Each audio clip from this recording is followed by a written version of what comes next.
Всем привет! В данном видео мы обсудим мой эксперимент о воздержании, который идет уже 3 месяца и продолжается до сегодняшнего дня, то есть он еще не закончился. Я расскажу о том, что я почувствовал, какие эффекты, какая в принципе была причина попробовать это все, что я ощутил, больше энергии появилось у меня, возможно нет, и стоило ли оно того, стоила ли игра свеч. Приступим. Значит, перво-наперво. Тренировки у меня максимально сложные, максимально энергозатратные. Очень сильно увеличилось их количество, их длительность, и я почувствовал, что мне начинает не хватать энергии. Я ощущал очень давно, что после эякуляции я минимум пару дней чувствую очень жесткое падение энергии, силы и всего остального. И прихожу более-менее в чувство только спустя неделю. Опять-таки, это зависит от того, насколько вы жестко тренируетесь, насколько вы часто тренируетесь, насколько у вас жесткий график.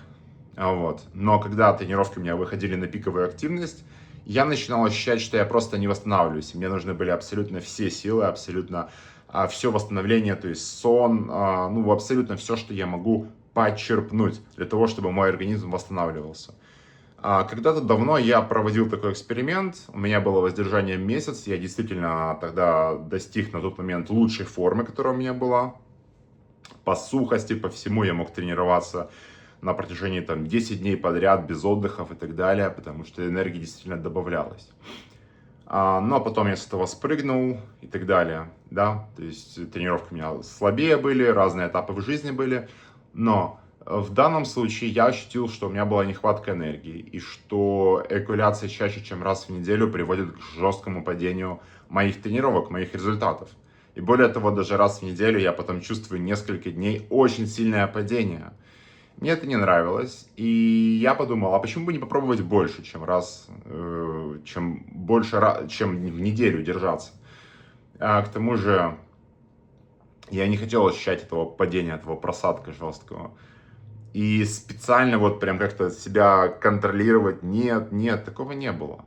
Просто я не хотел ощущать этого падения, этого просадка. И я хорошо себя чувствовал, у меня было больше энергии, больше всего, я мог позволить себе чаще тренироваться, лучше тренироваться. И меня это очень сильно вдохновляло. Именно поэтому я и решил провести данный эксперимент. Никакого издевательства над собой, ничего такого, никакой пропаганды. Это исключительно мой эксперимент. Вот. Что же я почувствовал? Как я уже сказал, больше энергии, больше уверенности, больше силы, в принципе, даже на рутинные процессы по дому. То есть то, что я раньше откладывал на дальний угол, я стал этим заниматься. Более того, даже этот канал я стал вести именно на воздержании. Лучшая форма, лучшая сухость, ну абсолютно все было достигнуто. То есть процессы, которые, допустим, даже вот в тренировках, мне стало значительно легче перетерпеть этот вот пик. Когда в моменте тренировки ты чувствуешь, что очень хочется сдаться, ты уже устал, хочется сдаться, хочется остановиться. Твой организм говорит, хватит, ты и так уже пришел на тренировку, ты и так уже сделал там столько-то силовой, ты уже крутишь на велике там 30 минут, хватит, остановись, сегодня ты уже сделал то, что надо, плюс у тебя еще ходьба там 5-6 километров. Но мозг говорит, что нет, я поставил задачу сегодня час покрутить, значит я покручу сегодня час там, или полтора условно, да. И вот с вот этими микротриггерами стало значительно проще бороться именно на воздержании. Значительно проще переносятся теплые, холодные температуры, то есть, ну, опять-таки, это лично у меня я говорю. Так как это мой эксперимент, я могу судить чисто о себе. Вот. Я, допустим, замечал такой нюанс, что если ты сразу после пробуждения начинаешь тыкать в телефон, начинаешь смотреть что-то, проверять что-то, или, не дай бог, листать ленту какого-то инстаграма, упаси боже, или еще хуже, тиктока или шортсов, что я уже давно не делаю, у тебя падает воля. Падает воля, ты потом залазишь в холодную ванну, например, и, казалось бы, обычный процесс там просидеть 3 минуты в холодной ванне тебе кажется очень сложным, и у тебя происходит очень жесткая внутренняя борьба. Хотя в обычный момент, когда ты просто проснулся и пошел в холодную ванну, в ледяную ванну, у тебя никакой борьбы нет, для тебя это даже по кайфу. Вот. Поэтому это тренирует дух, это тренирует сознание. И мне это очень понравилось. Пока что я не планирую срываться, что-то такое, то есть, потому что я чувствую для себя полезные свойства, полезные фишки. То есть, если я буду чувствовать, что мне что-то не устраивает, мне что-то не нравится, то понятное дело. Так же и здесь. То есть, как в питании, я себя не ограничиваю в чем-то. Я ем все, что я хочу. То есть, если мне завтра захочется съесть бургер, я съем бургер. Если мне завтра захочется съесть десерт, я съем десерт. То есть, я себя ни в чем не ограничиваю, потому что вся проблема в питании людей, когда они себя ограничивают, они говорят: так, мне нельзя мороженое, так, мне нельзя там какую-то булку, мне нельзя там что-то сладкое съесть. И от этого возникает проблема, потому что когда ты себе что-то запрещаешь, этого хочется значительно больше. Поэтому я себе ничего не запрещаю. Если мне завтра захочется что-то съесть или же эякулировать, я это сделаю. Вопрос не в этом. Вопрос в том, что мне сейчас максимально комфортно, и я держусь за это состояние. Вот такая история. Поэтому мне в данном случае это очень зашло. Советовать вам что-то или не советовать я не стану. Вы можете проверить это на себе. Опять-таки, вы ничего не теряете. Если риска никакого, если вы ничем не обременены, то почему вы, в принципе, это не проверить? Я лично использую этот принцип на себе. Если побочных эффектов и чего-то такого нету, то, ну, как бы, почему бы не проверить? Я видел, что некоторые люди там годами воздерживаются. Честно, я не могу сказать ничего по этому поводу, потому что я это на себе не проверял. Не знаю, хочу ли проверять, но пока я себя чувствую хорошо, то я не хочу с этой системы выходить. Гораздо лучше восстановление, гораздо лучше и больше энергии, гораздо лучше себя чувствую. То есть все у меня как будто бы наладилось. То есть я значительно проще переживаю какие-то стрессовые ситуации, я нахожу с них проще выход. Может быть, потому что у меня стало больше энергии, может быть, по какой-то другой причине, но как будто бы даже окружающие люди вокруг чувствуют то, что я стал сильнее, то, что у меня стало больше энергии. Я не знаю, возможно, это самовнушение, я не могу точно сказать. Но мне значительно стало проще заговорить с кем-то незнакомым, с кем-то посторонним, познакомиться, пообщаться, найти новый контакт, даже если, в принципе, человек там не разговаривает на русском или на английском языке, на котором говорю я, или разговаривает очень посредственно, мне все равно с ним стало проще найти контакт. Меньше страха, меньше каких-то сомнений. То есть, в целом, я на себе ощутил одни положительные качества. Опять-таки, рекомендовать я никому не стану, это ваша жизнь, ваш выбор. Поэтому почему бы, в принципе, не попробовать, если вам это хочется. Но опять-таки, это не какая-то рекомендация. Я искренне убежден, что мужчина должен контролировать себя, должен испытывать потребность в чем-то недостачу, ограничения. Именно это и способствует росту, именно это и способствует тому, что твоя личность растет, к тому, что ты стремишься к этому. Я, как никто другой, знает эту сферу, знает сферу порнографии, знает сферу вебкам-моделинга. И я знаю, как люди разрушают свои жизни с помощью просмотра этого контента. Если раньше, 50-100 лет назад, для человека обычная девушка, молодая обычная девушка, это было предметом чем-то таким вау. То есть сразу у человека либидо появлялось, сразу у человека желание появлялось, даже если она просто одета в бикини или в что-то еще. Сейчас доходит до того, что человек настолько присытился этим контентом, что его уже просто не вставляет это, ему уже просто это не нравится. Он уже начинает искать какие-то извращения, что-то еще. Потому что он этим занимается по 5, по 10 раз в день. Соответственно, у него нет энергии, у него нет времени больше ни на что, потому что он тратит на это буквально весь день. Всю энергию, все тратит на это. Все мысли у него только об этом. И закидывает деньги на сайты моделям, то есть он теряет огромное количество денег на этом, на всем. И более того, это калечит нашу голову, калечит нашу психику, потому что она перестраивается на быстрые источники удовольствия. Быстрые источники удовольствия это что это? Особенно вот это формат шортсов. Это тиктоки, YouTube Shorts, это порнография, это фастфуд всевозможный, да. Это получение быстрых источников удовольствия. То, что разрушает наш мозг. Чем больше у нас быстрых источников удовольствия, тем нам тяжелее становится стремиться к чему-то долгосрочному, стремиться к тому, что сегодня не даст результата, не даст этого чувства, да, достижение, но даст это чувство завтра, послезавтра, через месяц, а возможно через год. Будь это накопление финансов, будь это физическая форма, будь то это развитие, какое-то освоение новой специальности, нового навыка. Если ты привык в этом жить, в изобилии вкусной еды, сахаров и так далее, если ты привык жить в порнографии постоянной, то ты не сможешь строить такие долгосрочные цели, ты не сможешь развиваться, вот в чем дело. И вся жизнь будет вокруг этого вертеться. И это действительно разрушает человеческие жизни. Я видел это множество раз, так как я был завязан с этой сферой. И что я могу сказать? Лучше сюда в принципе не ввязываться.